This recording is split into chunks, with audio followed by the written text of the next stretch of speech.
संभल में हुई धार्मिक हिंसा मामले पर साथियों एक और बवंडर खड़ा हो गया है। जी हां, बिल्कुल सही सुन रहे हैं आप। इस मामले पर अब तो यूपी में हैरान और चौंका देने वाले एक से बढ़कर एक बयान सामने आ रहे हैं। कहीं विपक्ष द्वारा तो कहीं कुछ मुस्लिम कट्टरपंथियों द्वारा एक से एक भड़काऊ बयान परोसे जा रहे हैं, जिससे यूपी में माहौल और गर्म होता ही जा रहा है। आज इसी मामले पर हम आपको एक और बयान से रूबरू कराने जा रहे हैं, जो कुछ चुनिंदा कट्टरपंथियों और विपक्ष के नेताओं में खलबली पैदा कर देगा।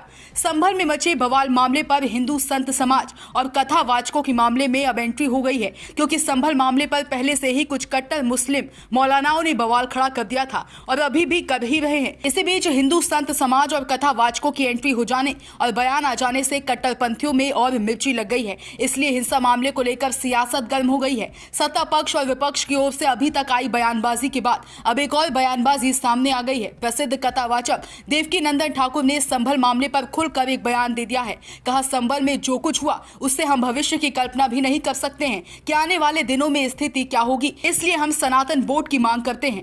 देवकी नंदन ठाकुर संभल हिंसा मामले पर यही नहीं रुके, आगे और इन्होंने कहा कि हमें मिटता हुआ भारत नहीं चाहिए, बल्कि हम उभरते हुए भारत की कल्पना करते हैं और जो कुछ संभल में हुआ उससे हम भविष्य की कल्पना भी नहीं कर सकते कि आने वाले सालों में स्थिति क्या होगी, इसलिए हम सनातन बोर्ड की मांग कर रहे हैं। और यही नहीं, सनातन बोर्ड के साथ ही जनसंख्या नियंत्रण कानून भी देश में लागू होना चाहिए, क्योंकि आज जो परिणाम हमें नजर आ रहे हैं भविष्य में उनके बारे में सोचना भी मुश्किल है। संभल हिंसा में पथराव हुआ, आगजनी हुई, जबकि कोर्ट के आदेश पर टीम सर्वे के लिए पहुंची थी, जिस पर पथराव कर दिया गया और कई लोगों की जान चली गई। देवकी नंदन के एक एक बयानों पर कट्टरपंथियों में मिर्ची लगती रही, पर अपने बयानों पर यही नहीं रुके। कहा, आज जो माहौल नजर आ रहा उसके चलते हम सनातन बोर्ड की मांग कर रहे हैं, ताकि हम अपने धर्म स्थलों की रक्षा कर सके, क्योंकि आज की स्थिति जो नजर आ रही है उससे दिख रहा है कि कोर्ट के आदेश के बावजूद कितनी बड़ी हिंसा हो सकती है। प्रशासन पर पथराव होता है, इससे कल्पना नहीं कर सकते कि आने वाले सालों में स्थिति क्या होगी,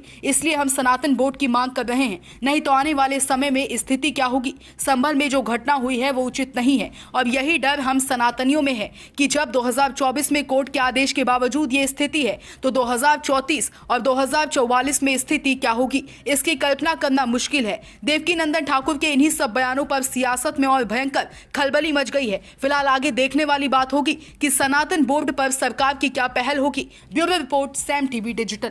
सब्सक्राइब करें साम टीवी, क्योंकि हम आ गए हैं अब आपके बीच।